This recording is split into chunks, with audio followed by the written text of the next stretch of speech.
Hello guys, आप सब लोग कैसे हैं। मैं सबीना बोल रही हूँ। आज मैंने आप लोग को कुछ दिखाना चाहती हूँ। अच्छा हुआ कि नहीं, आप लोग कमेंट करके बताओ। ये मैंने मेरे हाथों से मेहंदी बनाया है। कैसा लग रहा है दोस्तों बताओ। आधा घंटा लग गया ये मेहंदी बनाने के बाद। खाना खाने की बात है, मैंने बैठ के ये मेहंदी बना रहा था, लेकिन आधा घंटा लग गया। देखो किचन में काम है। अभी ये मेहंदी सूखने के बाद मैं बर्तन धो रही हूँ, किचन साफ करेगा। अभी यह मम्मी टीवी देख रहा है। और देखो घर का हालत कैसा है। पूरा मेरा लड़की खेल खेल के पूरा गंदा कर दिया। अभी साफ सुथरा करने के लिए बाकी, लेकिन ये मेहंदी सूखने की बात, मेहंदी सूखा नहीं है।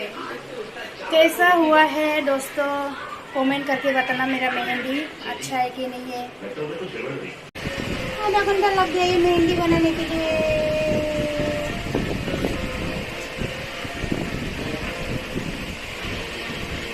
Thank you guys.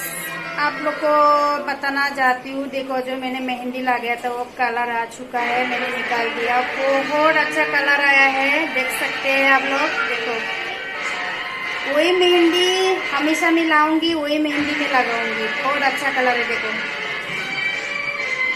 बहुत अच्छा कलर आया है दोस्तों। वाह, कल मेरा सहेली का शादी है, इतना अच्छा कलर आया दोस्तों। Thank you.